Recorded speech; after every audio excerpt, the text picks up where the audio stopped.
Welcome everyone. So this is our Manav Vyavhar Darshan English translation 31st session, and quite happy with the way it is going. Last it was Kevin who was doing the chapter number 14, Manav Sahaj Nyay, and as he had suggested, I have changed the title of the chapter as the natural justice for humans, rather than the uh, justice in humans, right? Or the laws of human behavior. I say natural laws of human behavior, right?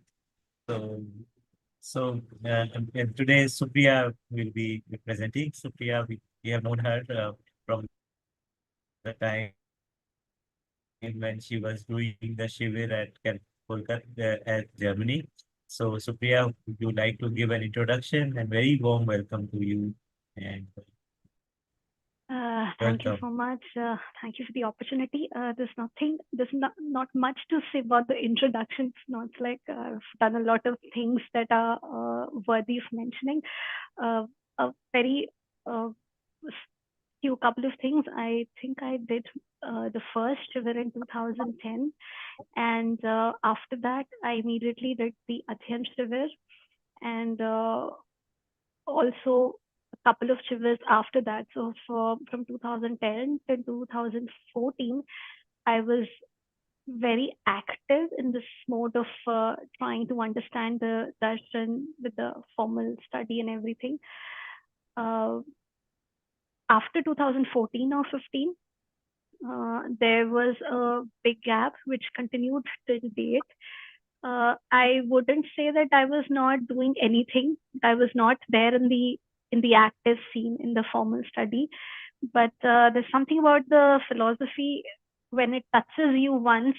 I think it stays forever. Even if you try to run away from it, you cannot do that. So I think it just it stayed with me in some way, in some subtle ways. It is still there with me, and that Kevin and I are together.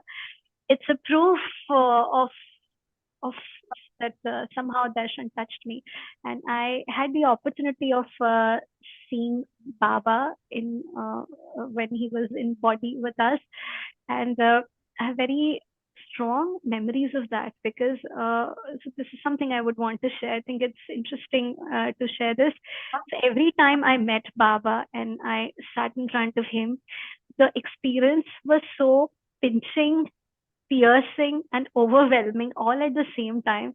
So I used to feel like this small little mosquito who is so useless, who's like a burden on this earth, who does not know anything, who's such a bad person, and sitting in front of this powerful man who is acting from Madhyas. So the power of a person who's acting from Madhyas, even if he just doesn't say anything, you feel that power. And when you kind of see how incomplete, how incompetent, how useless you are, it's in a way an inspiration for you that no, you get better. But to be able to look at yourself in that way, in a very transparent way, that's your state.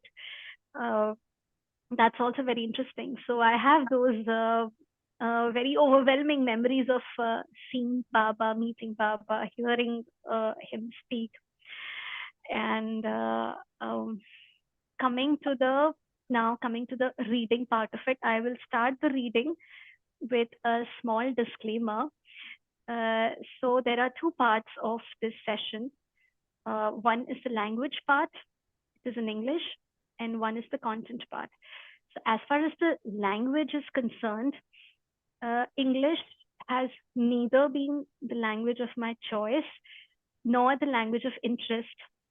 Both these languages have been Hindi and of late German. So when I came in contact with the philosophy for the first time, of course, there was no English translation that time. Uh, I was so attracted to the Hindi language. It was a pure joy for me to read that in that language because I used to love that. I still love the language Hindi. And I think Rakesh bhai also mentioned it in the first session that you get so infatuated with the language. So that happened with me, and everything else became then secondary. The prayer was so strong with the language that the understanding part of it took really a back seat, which I realized much later. And after I left India 4 years ago, uh, the connection with English has also completely broken because I don't use the language at all. So now I'm in a state where I have to literally translate some things from German to English in my head to be able to speak in English. So my English is totally all over the place. And for a long time, I had this prejudice, even still, I have this prejudice that Hindi is somehow a superior language in comparison to English. So, why I'm mentioning this is even though I know theoretically, logically, and we understand it also from the darshan that language is just a tool, language is just something to communicate. The vastu is that what is important, and the vastu should be the one that you concentrate on. So even when I now read the English translation, I have to personally fight my own prejudice of Hindi being a superior language and keep telling myself, no, it's not that.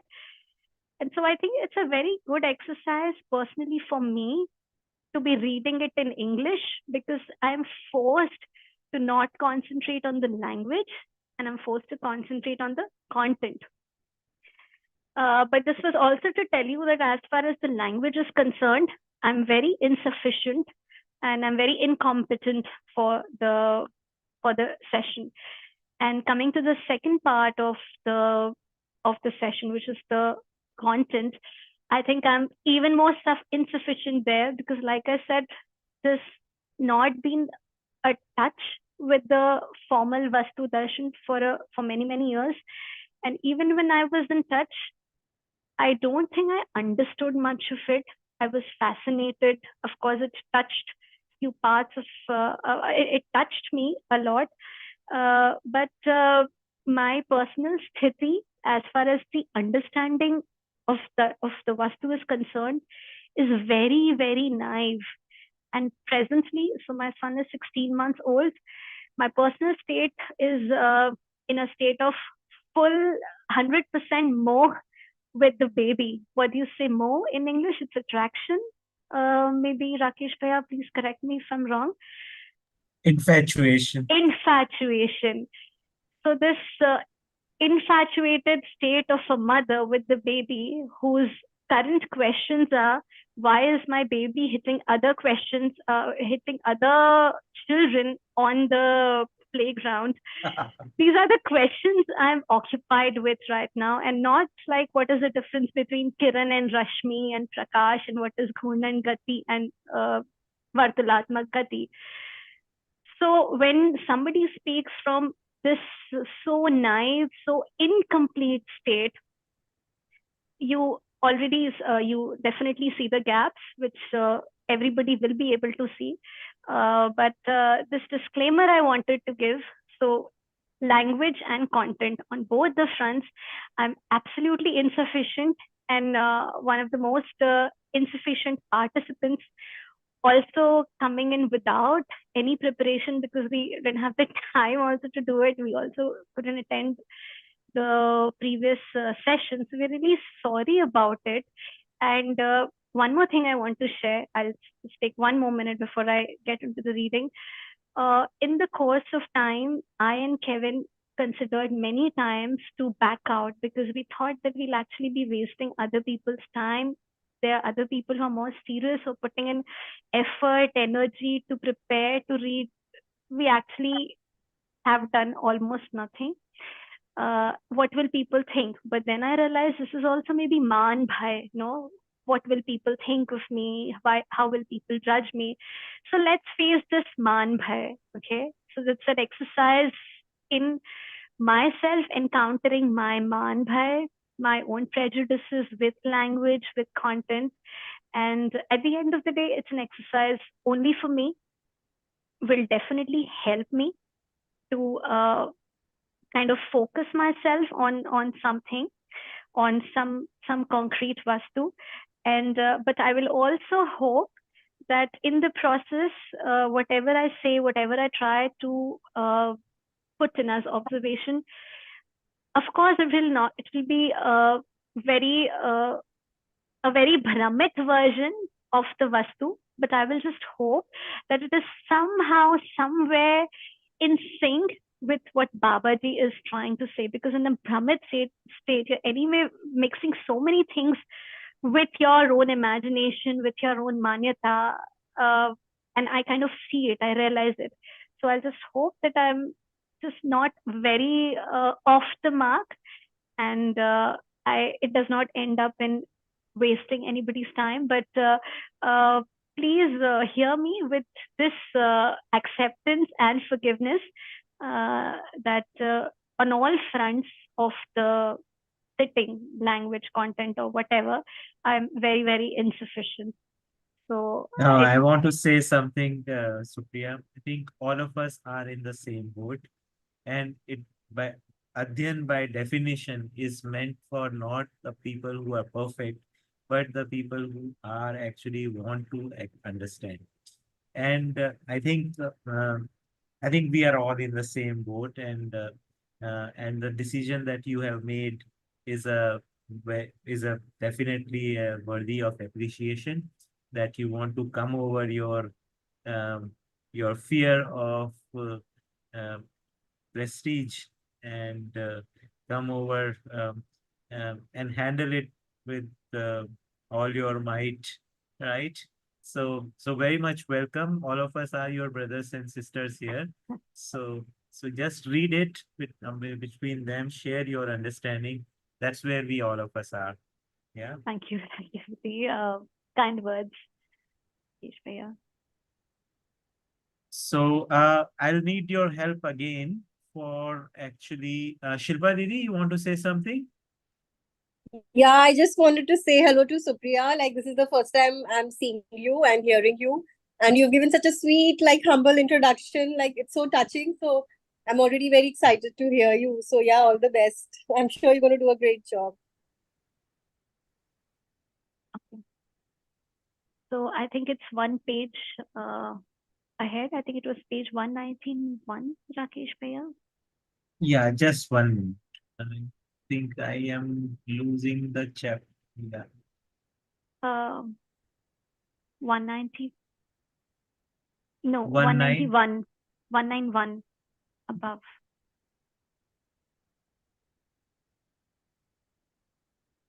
Uh, yes, Is this the craft one? cut. Yeah. Exactly. Yes, 191 last page. So the last line of page 191, that is where I will start. The inherent beauties are differentiated as desired, inspired, and informed. The activities of ratiocination, contemplation, thinking, initiative, experimentation, endeavor, occupation, and exploration upon ascertainment of one's inherent beauties itself is dedication. In other words, the continuity of deploying body and mind to attain completeness of the ascertained duties itself is dedication. So when we're talking of inherent duties, I think so by virtue of being born in a family, we have some duties and responsibilities. By virtue of being part of a society, we have some duties and responsibilities. By virtue of being part of this earth, we have some duties, and they're all inherent duties, which means that it is something to be understood and fulfilled. It is not a choice. You cannot run away from this. And it also reiterates the fact that we are not individuals. We are inherently a part of a family, and then a part of a bigger system, society, and then a part of a bigger system, the earth. So in the Western world, what we see around us is there is a complete negation of family. And even when the family is not in picture, the society and the earth as such, as a bigger system, it's out of question. But here we are saying that you are a part of it. There's no running away from it. It's something that has to be done. And it is only with dedication that we can fulfill these duties. So recently we were hearing an audio from Sadhan Bhaiya, and somebody put a question on what is naitikta. I'm not aware of, not sure of the English word for naitikta. It is moral. Is that the words that you have used? Ethics. Ethics. So how do you define ethics in the philosophy? So he gave a very simple, very practical answer that anything that you do in the direction which leads to samadhan, which leads to resolution, any small step that you take. For example, that you're being able to, do this reading session, you're being able to take part in a shiver. Everything contributes to ethics in the society. And everything that we do with the body and mind to attain the completeness of the certain duties is also dedication. So it's only with dedication that we can fulfill the duties. So here there's a connection from defining the duties. We have some inherent duties, and then you come to dedication. It's only with dedication we can fulfill the duties. And in the next sutra, where I see a connection, you talk about the result of how do you deploy the dedication. You deploy it in creating objects of aspiration, and objects of realization and resolution. So I'll just read it and maybe one more observation to it. The next one, the objects of common aspirations and special aspirations are accomplished through dedication, just as resolution and realization within an individual are achieved through dedication. The objects of common aspirations and special aspirations themselves constitute wealth. Wealth belongs to society. It is an insentient aspect only, which is meant only for the insentient aspect of the body, the body, whereas resolution and realization are of the sentient aspect and meant for the sentient aspect only. So I somehow see the three sutras in connection. You first talk about duties, then you say that the deployment of body and mind to attain completeness of these duties is dedication. And then you say through dedication, you achieve these objects of common aspirations and special aspirations. So with this here, I go back to the title of the chapter. The title of the chapter is called Laws of Human Behavior. So this is something like a thumb rule that I follow. So when the chapter is called Laws of Human Behavior, everything that's there in the chapter has somehow to do with the laws of human behavior. So sometimes when we are reading, especially Manav Vyavhar Darshan, it looks like, okay, now you're talking about this and this, which does not somehow keep, and this also this. So all the topics jump into one, but then if you try and relate it with the name of the title, you also try and make sense that, okay, no, this is actually about the Manav Vyavhar Sahaj Niyam, that is actually about the laws of behavior. So that's also the beauty of the philosophy. You talk about all the things at one time, but you are referring to one thing. So any one topic, any one object can be deferred, can be decoded in so many ways. So also to say that there are just so many aspects of this behavior which we're talking about. So objects of common aspiration and special aspiration are something that play a very major role in human behavior, because in the fulfillment part of it, you always need some vastu for adan pradan, and these objects have also been given importance. It's not like in the traditional philosophy you say you wear saffron clothes and go to Himalayas, you don't need anything. No, you need objects, you need samriddhi, you need prosperity for yourself to conduct behavior with everybody, for Ubhay Tripti also. So that's a part of it. So please everything. Okay. So here is one line: wealth belongs to society. For me, it's a very hard-hitting line. I think it's easier said than done. You can say wealth belongs to society, sounds like a very idealistic line. But how do you actually try to place that line? You know, on one hand, you say that samriddhi is important, and swadhan. On one hand, you talk about swadhan. On the other hand, you say that wealth belongs to society. What's the connection? What's the bridge between these two concepts? And it's not like if I earn money and I buy a watch, this watch belongs to everybody who's walking on the road. So how do you understand wealth belongs to society?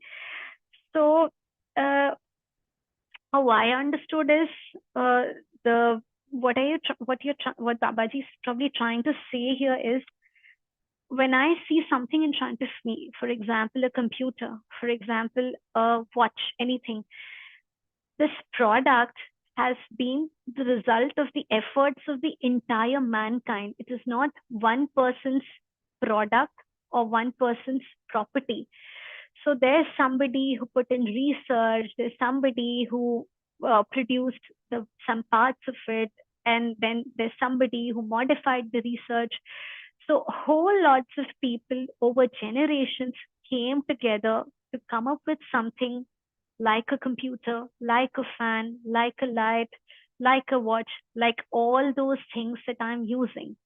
So in that sense, wealth belongs to society. And in that sense, all the wealth that I have, which means the objects that I have, are also supposed to be used for the society, for sadupyog, for right utilization, and not for bhog. So I think that's how the two things connect with each other. And one more observation here. It is a wealth belongs to society. After that, you say it is an insentient aspect only, which is meant only for the insentient aspect, the body, whereas resolution and realization are the sentient aspects.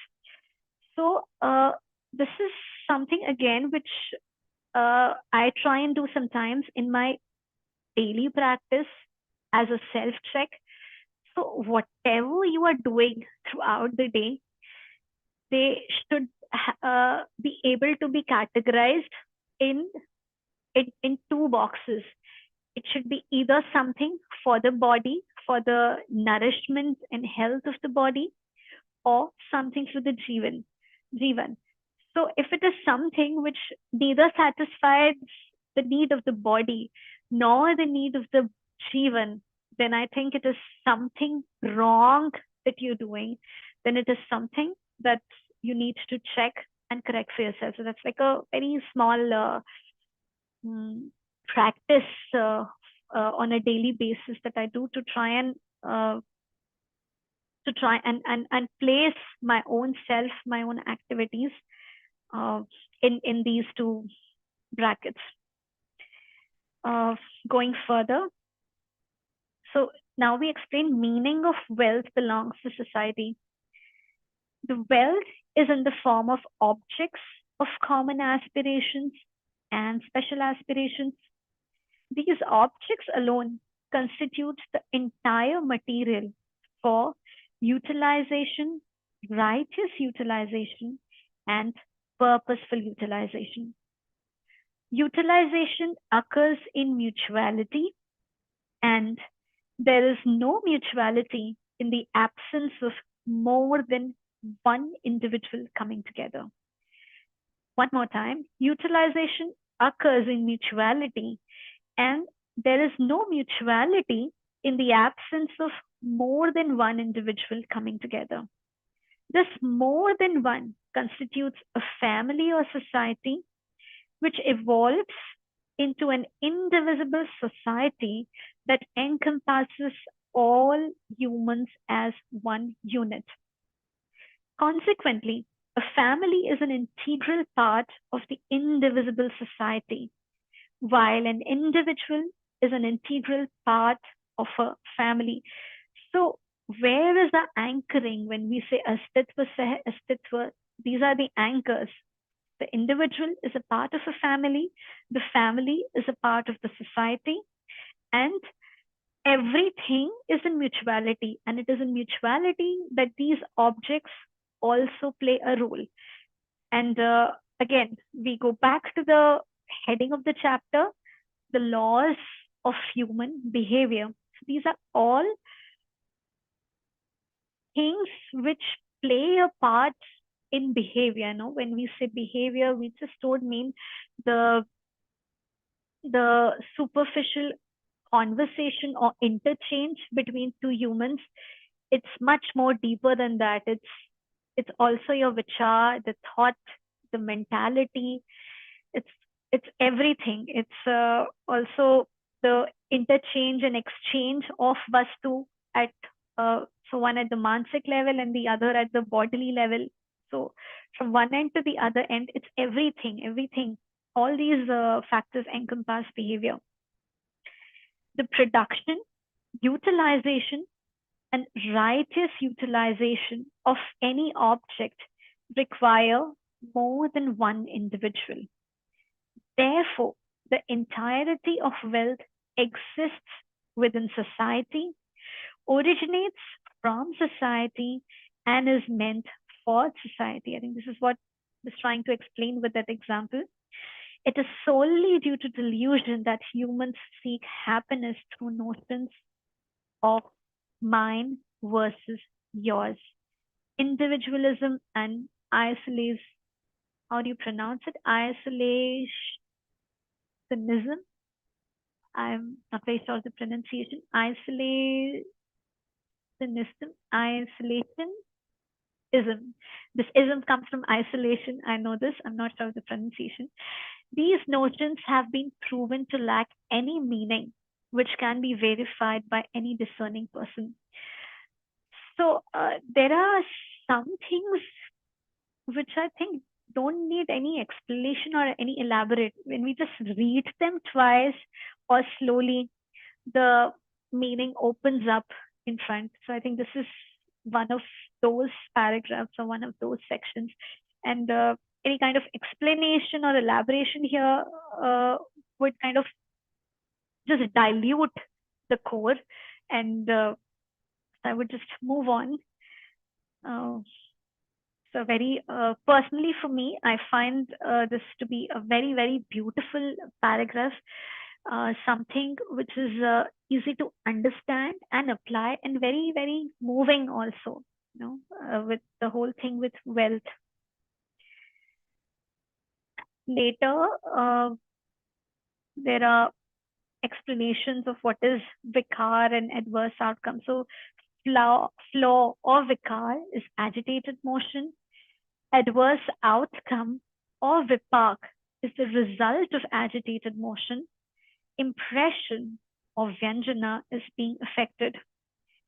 So when we do not understand this sutra of wealth belonging to society, and we think that it is a very individual thing, it leads to major conflicts between humans. And I think when we see around ourselves, when we see the major conflicts around ourselves, whether these conflicts are in the family or in the society or at a larger level between nations, when we see nation wars also, they all boil down to the basic problem that the sambandh had not been identified. There was no pehchan of sambandh, or there was some flaw in understanding of the sambandh. And then there is this individualism and the sense of isolation resulting from yours and mine.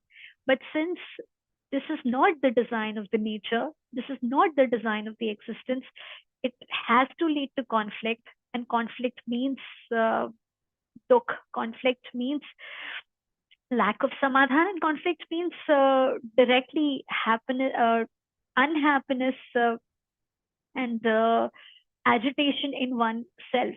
So this unhappiness, agitation in oneself is because we did not understand this simple principle in nature.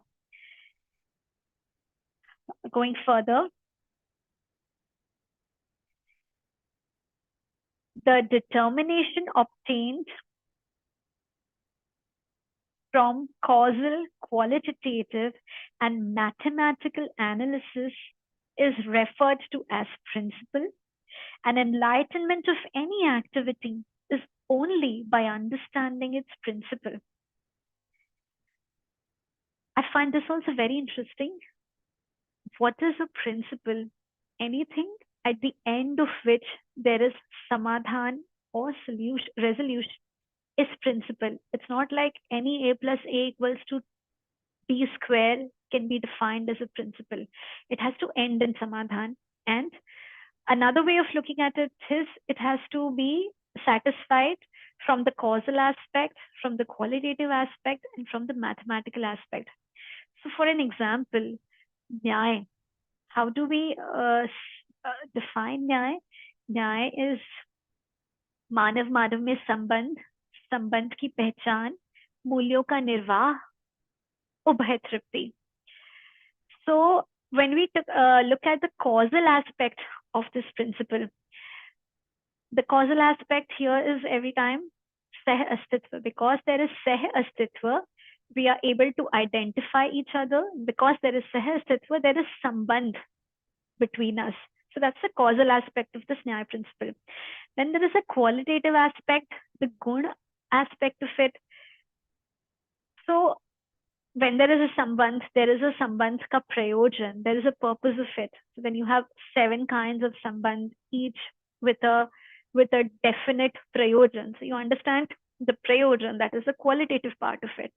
And then there is a mathematical analysis, the ganit part of it.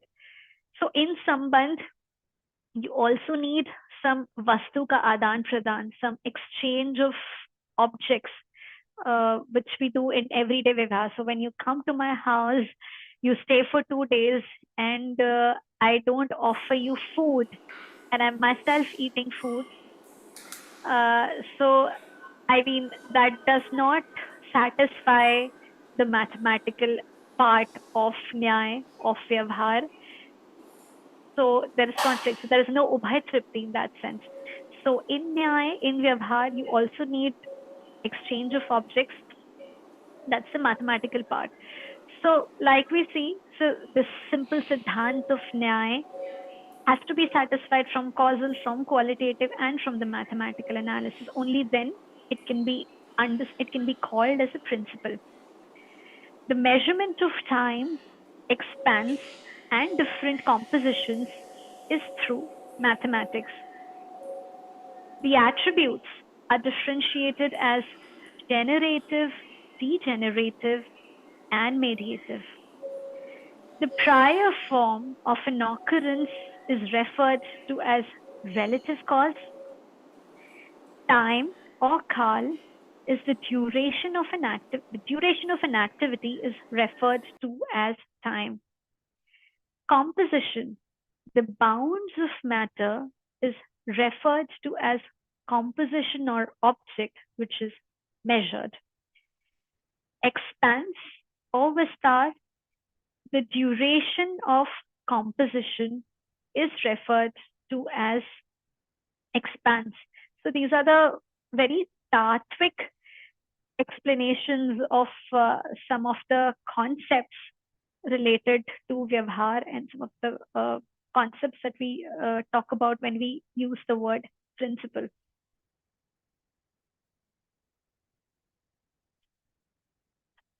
Generative or some, the creation-oriented attributes are referred to as generative, degenerative, visham.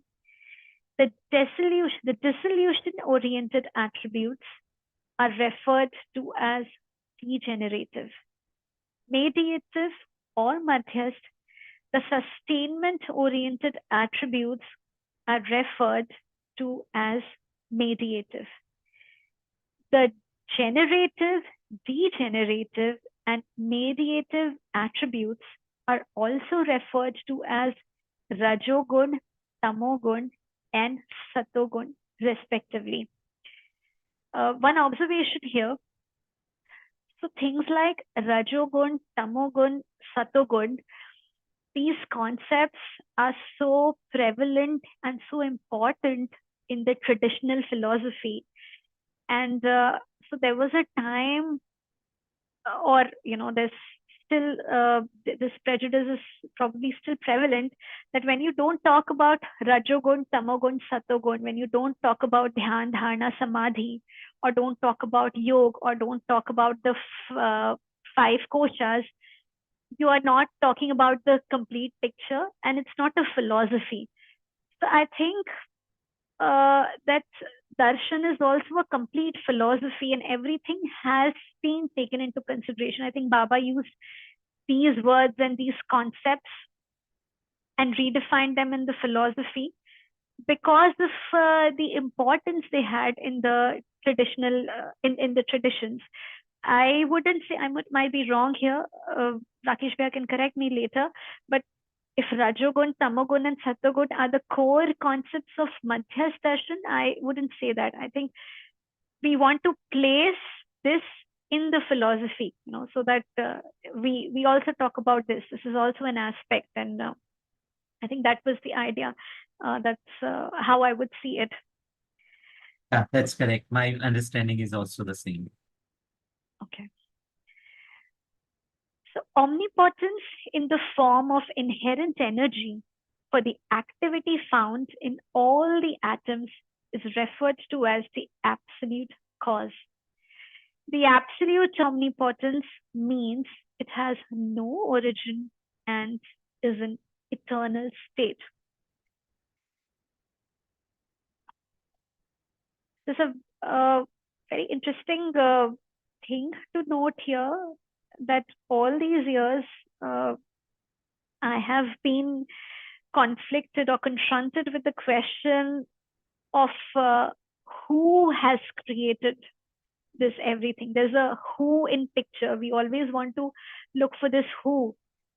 But here there's no who. It is there. You start there. You accept it is there. And then you ask, okay, what is the prayojan? But why it is there, you ask. But who made it? Then you ask, who made the who? And then who made that other who? It's an endless loop, and you don't reach anywhere. So that was very prevalent in the traditional philosophy. In Adarshvad, still very prevalent. So here we're clearly saying the absolute omnipotence means it has no origin and is an eternal state. So astitva sah astitva hai. That is how it is. That is how you start. You don't question it. Kisne banaya? Who made astitva sah astitva? Who made astitva sah astitva? No, it's a very irrelevant question. I feel right now. A relevant question would be, okay, astitva sah astitva hai. So what is the astitva? How I understand it? What is the prayojan? And what is my prayojan there? That's where you start. As a result of the deluded sentient unit's translucence in knowledge, complete lack of ignorance doesn't occur. Along with this, the perception of knowledge also begins to occur, leading to, okay. I think you missed some lines. Oh, sorry. Yes, I think. Sorry, it's page 3. I missed it. 1 second. I also was wondering. read this line in the as highlighted on the screen. Okay, I think I just missed. I think 2 pages just got misplaced. Sorry, I'll read it from there. The specific, yeah, the specific effect as action, reaction, and maturation from cohabitation of atomic formations is referred to as relative cause. The body composed of atoms and molecules and its activity is referred to as gross activity, and the activity of atoms is referred to as the subtle activity. So all the bodily activities, all the things happening in the body, we're referring to these activities as the body activities and the Jivan Kriyas as the subtle activity. Can you just go page 194? The specific effect. Okay, further. 195. So the subtle motions and activities are differentiated as motion, vibration, and wave. Increase in vibration activity in an atom itself is the occurrence of development, and its opposite is the occurrence of decline. The increased vibration activity in the sentient unit itself is its speciality. So if I remember correctly, the difference between Chaitanya Ikai and Jad Ikai is that in Jad Ikai you have more Vartalatmak Gati. Vartalatmak Gati is, I think, orbital motion here. And Yes. yeah, and Chaitanya Ikai has more Kampanatmak Gati, more vibration compared to Vartalatmak Gati, compared to orbital motion. So this that we have more of Kampanatmak Gati, that is what makes us Chaitanya. And I think I also heard Baba or someone quoting Baba that Baba referred this Kampan as utsav, as celebration, as the beauty of it all. So there's something to be celebrated, and it's the Kampanatmak Gati that enables us to think, to ideate, to understand. And so there are two kinds of vikas also we are talking about. One is when the Gathan Sheel Parmanu becomes Gathan Purn Parmanu, a complete constitution. That is one vikas, that is Rachna, that is one vikas that we are talking about, one kind of development. So when Gathan Sheel becomes Gathan Purn, the Kampanatmak Gati, the vibration increases. And also when we achieve the state of realization, when we are in a state of Jagrati. So a Jagrat Manav also has an increased state of Kampanatmak Gati compared to a Brahmat Manav. That's also where you're saying Chetana ka Vikas. So one Vikas here, and one is the Chetana ka Vikas. So when Jagrati happens is another level of Kampanatmak Gati that we are talking about. Increase in vibration activity in an atom itself is the occurrence of development, and its opposite is the occurrence of decline. The increased vibration activity in the sentient unit itself is its speciality. A sentient unit is in the state of delusion, discerning, and delusionless according to the extent of its transparency in the knowledge. Transparency in material objects is absence of darkness. Translucence is a partial lack of darkness, and opaqueness is darkness. Darkness is shadow, essentially. So two things that come to my mind here. One, Satta Pardarshi hai, knowledge is transparent. It is this transparency that enables us to be able to understand in the first place. A very superficial example would be, so this computer in front of me, I can understand it, I can use it because knowledge is transparent, because satta is pardarshi, and it does not come in my way in any way of me trying to understand it. That is one thing. And second thing, the concept of darkness. So we've always had these concepts of lightness and darkness. They coexist. I think lightness, the prakash, the light, that is an object, that's vastu, but darkness in itself is not a vastu. So that's how we also say that dukh in itself is not a vastu. Dukh does not exist. It is just our delusion that we feel dukh, but in astitva there is no dukh. In astitva there is resolution. So how do you understand it? It's a very this I thought and figured out. Maybe this helps. So you take a candle.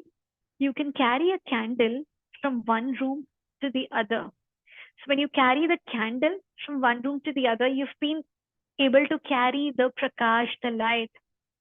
But because you've been able to carry the candle from one room to the other, there's been darkness in the other room. Can you really carry darkness from one room to the other? No. I mean, it's probably a very lame example, but that's how I tried to figure out, what is meant by darkness is not a vastu. You can't carry darkness from one room to the other. The candle you can carry. So just sort of sharing this. So ignorance dissipates as a result of sentient units becoming transparent in knowledge. Ignorance dissipates as a result of sentient units becoming transparent in knowledge, from which the holistic view of reality emerges, and knowledge alone becomes established and reflected everywhere. This state of development and awakening within a sentient unit is referred to as delusionless state.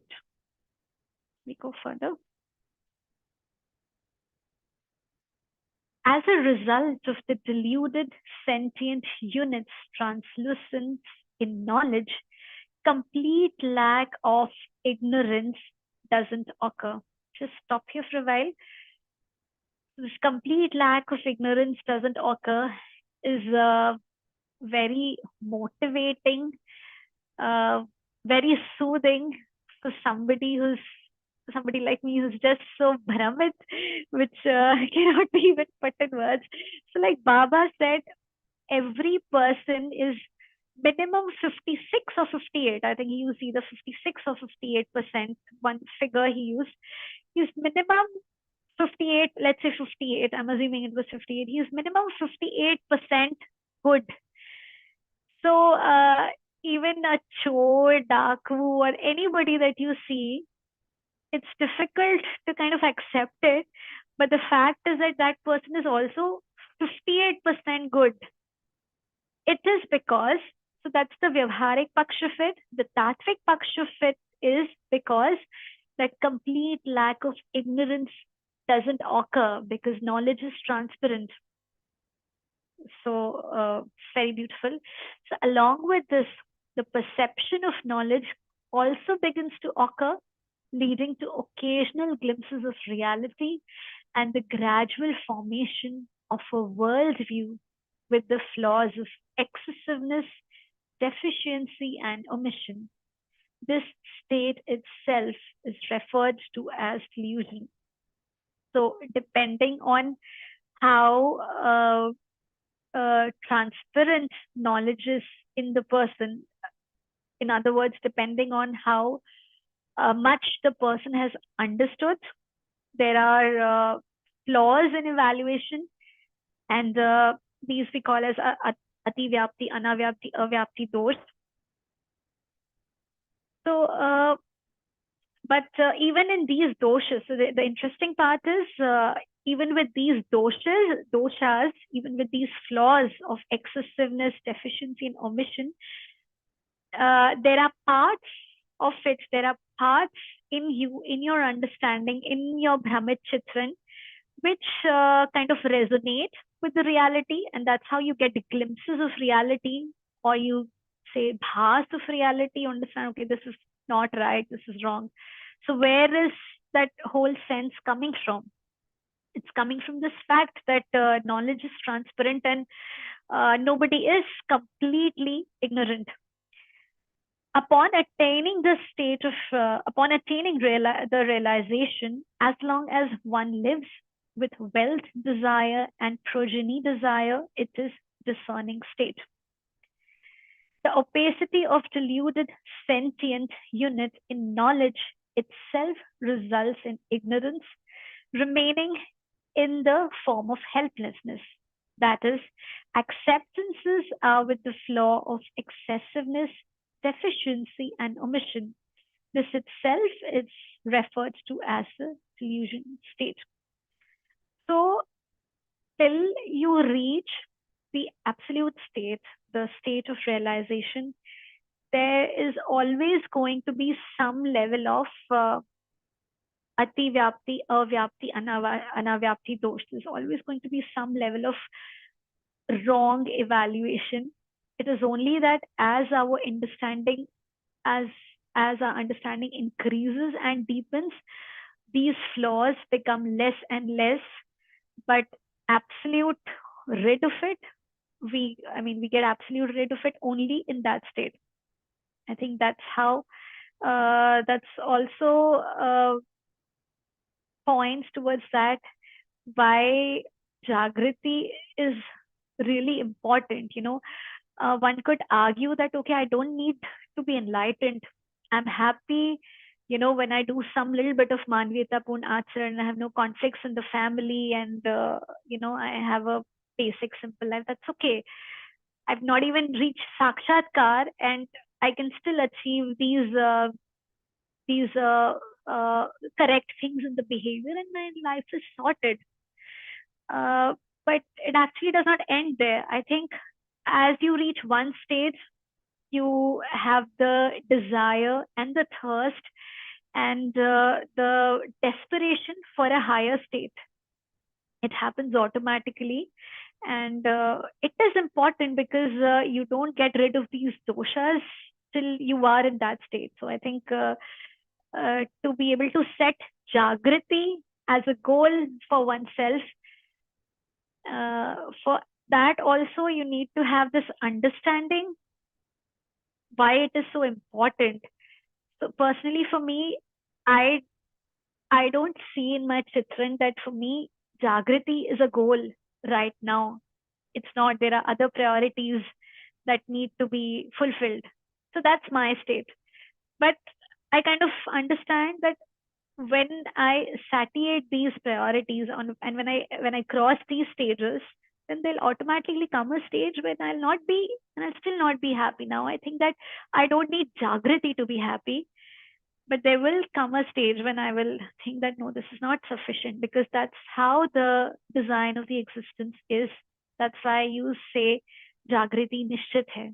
I think that's how you say it, because you're bound to kind of strive for it at one point or the other in your life. It may not be this lifetime, it may be some other lifetime, but that point is bound to come. We are built like that.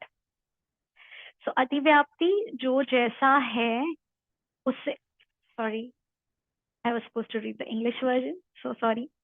Excessiveness flaw, Ativyapti, assuming something to be more than what it actually is. Omission flaw, Avyapti, assuming something to be other than what it actually is.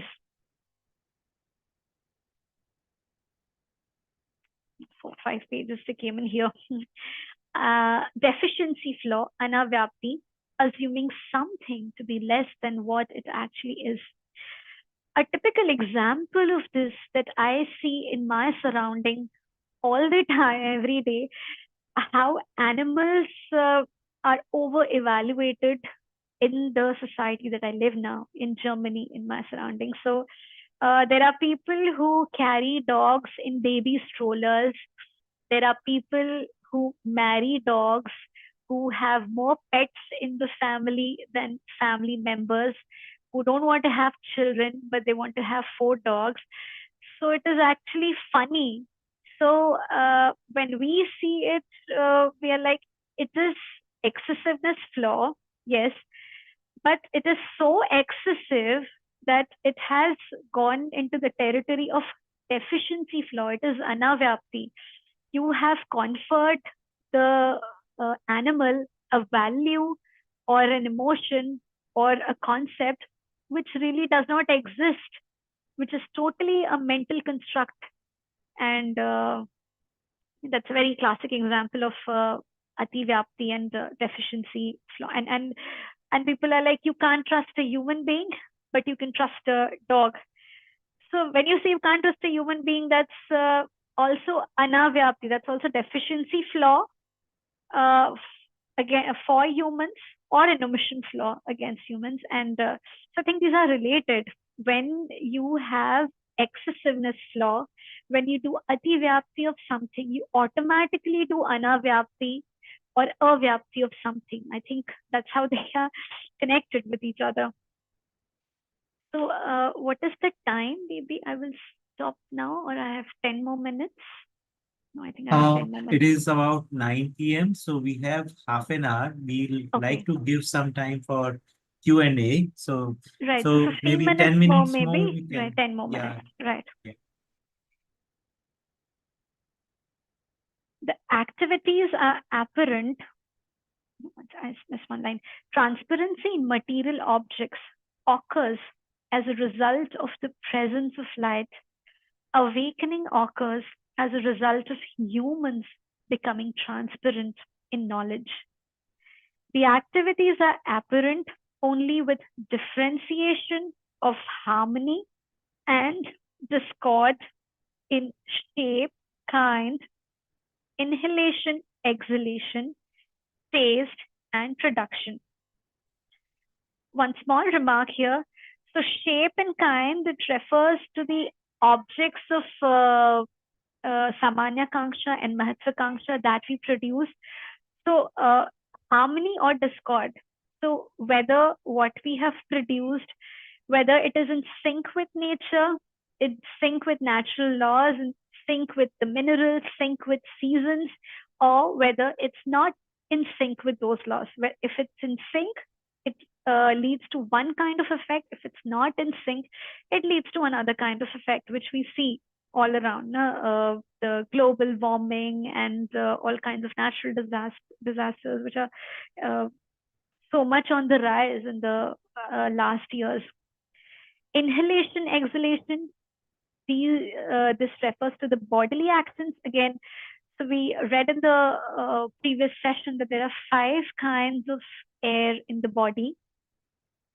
So whether these 5 kinds of air are in sync or not in sync, when they're in sync, the body is functional and is able to fulfill the actions for which the body is meant. शरीर अपना प्रयोजन सिद्ध कर सकता है when it is in sync. When it is not in sync, you see all kinds of diseases and physical issues, which also inhibit the process of understanding and realization. And taste and production. So production is whether your production is for bhog or for sadupyog. Bhog is, what is bhog? Whether the production is for self-utilization, not for righteous utilization in the society, or whether it is for righteous utilization. So if it's not for righteous utilization, it leads to conflict. Taste, I would say here, I think it's meant by ruchi mulak, mulya mulak. So when you're living only ruchi mulak, there's one kind of happiness you get. When you're living mulya mulak, lakshya mulak, value oriented and goal oriented, there is another kind of effect. So the activities are apparent only with differentiation of harmony and discord. So whether harmony in these aspects or discord in these aspects, this we discussed. The combined activity of ideation and materialization in deluded humans is referred to as attachment, which includes attraction or repulsion. So when we get sucked in, so we buy a house, we buy a car, and we get sucked in it. So that is attachment. So, when we over-evaluate samanya kanksha or mahatva kanksha ki vastu hai, and we get sucked in it, I think that's what you're talking about here. And your asha vichar ichha, your imagination is full of that. You're obsessed with that. That's what you're talking of as the attachment with that.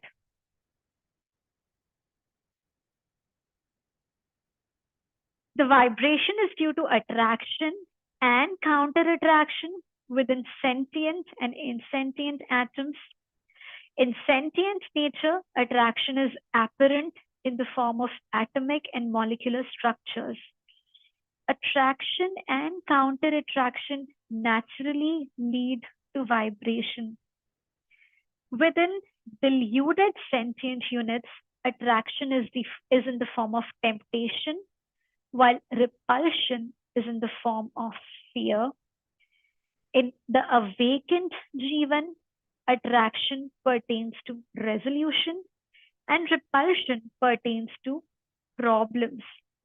Along with attraction and counter-attraction activity, the vibrational motion present in Jivan is in the form of 5 inexhaustible strengths and powers.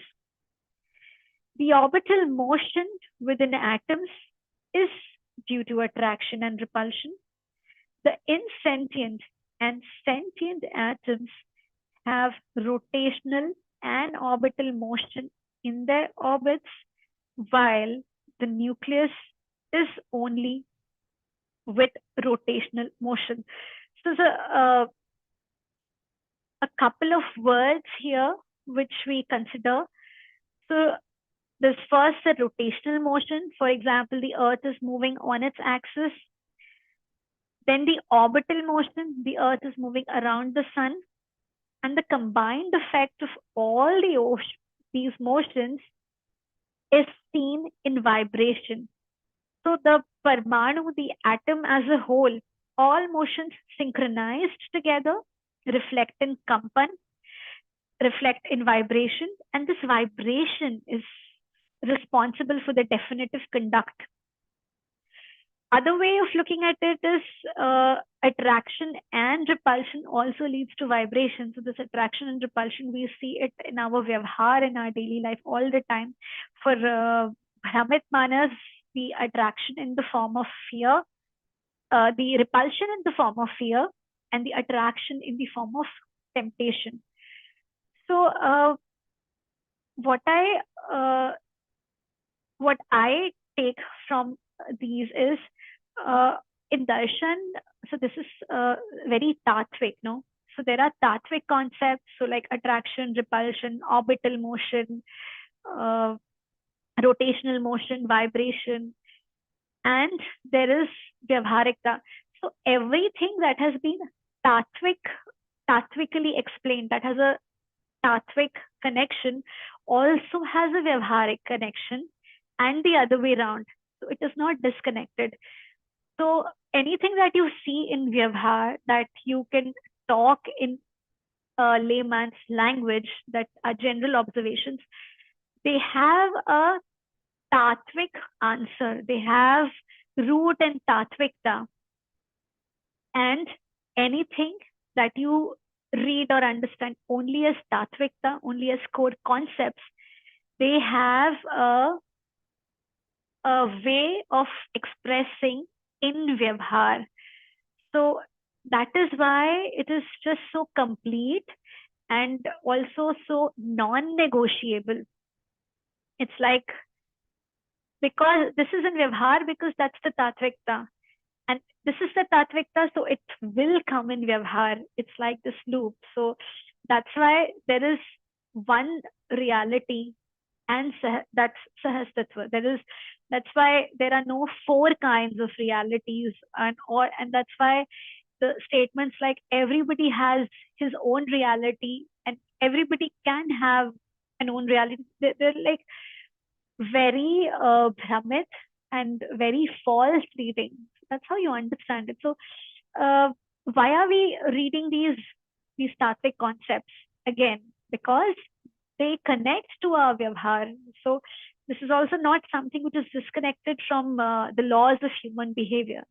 This is where the laws of human behavior are coming from these core concepts, from these Tattvic. I think Rakesh can tell me the English word for it.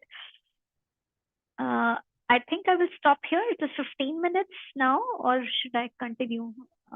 Yeah, I think this would be a good time to now to stop. stop here. Yeah. So, I mean, I was totally impressed. It was very well done. And every emphasis that you gave and the explanation and the examples that you had given, they were all so nice. And I think you were unduly under-evaluating yourself. I guess all of us will say that. Shilpa Didi, you want to say something? Yeah, of course, certainly, Bhaiya. Like it was so good, Supriya. I think you can make a very good Prabhotak, so wonderful. Like to hear you, your voice is so sweet and nice, and really it was very captivating. And I really like that part about darkness, that we cannot carry darkness, but we can carry lights. And it was really touching. Everything you presented was really awesome. So thanks so much. I think you people are very kind, but it's Not at also all. I understand one thing that that this fumbling and this looking for words and this repeating of phrases and this going here and there, it's a direct sign for a personal check that how incomplete your understanding is. The more complete your understanding, the more precise and fluent and correct and to the point you speak. But if it's not complete, like in this case, you try to say one thing in four different ways all over the place. So it's very interesting for my own self, I'm saying, no? So you see how much you need to kind of understand, and the way ahead is like really, yeah. I think you are getting towards the German spirit of perfection, which is very good. But I think all of us are with our little things, and it's very good the way that you had presented. I have a couple of more people wanting to say something. Drishta, you want to say something? Hi, it's Sheila. Namaste. Hi, Acha, you Sheila. forgot So the good name. to see you after ages. Yeah. Okay. So yeah, I mean, it was great just listening and hearing you and seeing you, because we have all worked together for I don't know how many, couple years, 3 years, and It's the Vyakti ki Swikriti that's working. No, so if yeah, I accept you as a person, I will hear whatever nonsense you say and I will enjoy it. So that's very interesting. I like that. ऐसा होना चाहिए. And sorry, I didn't let you complete. I'll just say one more thing and then I'll come back to you. It's this Vyakti ki Swikriti that I'm even doing this because this came from Rakesh Bhaiya. Rakesh Bhaiya requested us to do it, and if Rakesh Bhaiya is requesting something, me and Kevin, we cannot refuse. We owe him personally so much. So maybe if somebody else said, or we wouldn't have done it on our own, but because Rakesh Bhaiya said it, so that's how the Vyakti ki Swikriti works, no? So coming back to you, sorry, Shilati, yeah. No, it's okay. Yeah, actually, this Vyakti ki Swikriti is what for me, this was a learning when we were together. And like you mentioned in the beginning, my English is also not so this thing. I'm more, my English is all over the place. But what I remember when we were together and trying to translate the Hindi CVMS books was that I learned a lot of accuracy in English expression from Supriya. The way she used to edit our translations was like tuck, tuck, tuck, tuck, tuck, tuck, really fast. So, and even I learned a lot from that. From today's expression, one, to what Didi Shilpa Di also said, that example of the candle. I could never explain this thing about, light hoti hai aur andhakar nahi hoti hai. But with this example, it's really clicking. And the other one that I really liked was your tatvically explained. Just now at Sorry, the end. I still don't know the words. It's so I used natural. a It's lot so of natural. Hindi words in between, if you'll notice, because my connection, my chitran is still ingrained in Hindi, so really struggling with the Yeah, language. absolutely. Full admiration for your presentation today. Very nice. Anisha Didi, you want to say something? Hey, Supriya. Hi, Hello, Nisha. So everybody. good to hear you. Yeah, I know, and it's so good to see you. And I think couple of things I wanted to share. One is, of course, the candle wala example. Definitely, I think that's going to stay with most of us for the rest of our life. It's really beautiful. And this whole thing that you spoke about fumbling and talking, I think that's just the natural way when we sit down and discuss something together with each other. I think that's how it is, right? It's not like, you're not reading out of somewhere. Then you're not fumbling. If you're fumbling, that means, you are having like a conversation with us. So I think that is very natural and very beautiful. And of course, it was nice to hear your voice. And, Supriya has this talent of emceeing and things like this. So it comes very naturally to her, the way she speaks and she presents things always. Lovely presentation, Supriya. I think ये मान भाई वाली बात I think आपको निकाल देनी चाहिए अपने अंदर से. I don't think it has any place. Very nice. Lovely hearing you. Please, Supriya, there are so many people who actually are appreciating both you and Kevin. So I hope that you both actually actively participate in these programs. All of us are in the same boat, and we can actually learn from each other. Whatever I think together we can make a better progress for this rather than actually waiting for certain completeness and then uh, hoping that the world will hear us. Let us come together in our incomplete selves itself and try to work towards completeness. Right? That's what the darshan is for the incomplete ones, not the complete ones.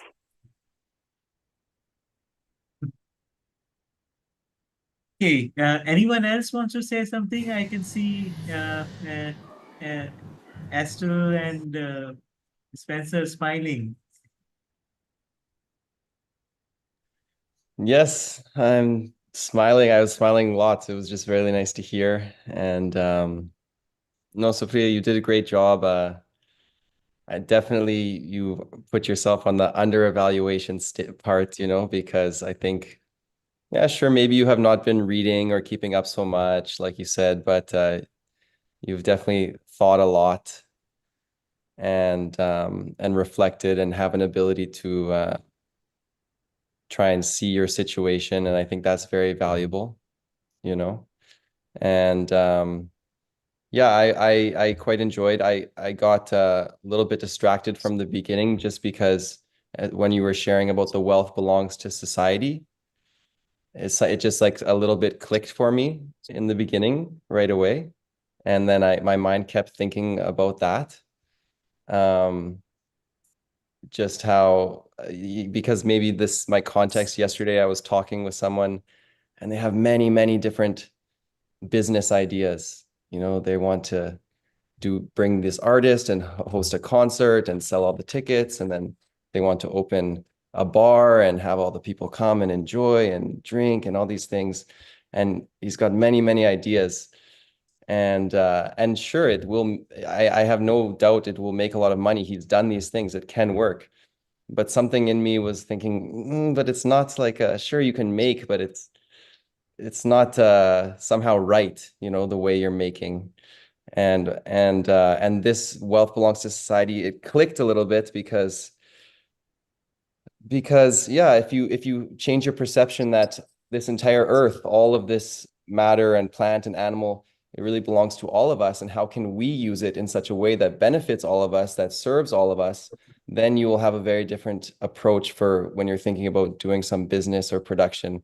But if you're thinking about what can I get from it, what can I grab, and forget about the consequences that it has on the society, then you might plan your business or your production very differently. So just from the very beginning, when you started sharing, and then it sort of clicked with me, and so I think you did a wonderful job, and I'm looking forward to hearing more. Excellent. So, Supriya, we will listen to you in the next session as well. This is there are 2 sessions that we have planned for you. And so anyone else wants to say anything? Great. So thank you, everyone. So we will close today's session now. And good night or have a nice day wherever you are. Namaste. Namaste. Thank you. Namaste, Sabiko. Namaste. Thank you. Namaste. Good night. Good night. Thank you.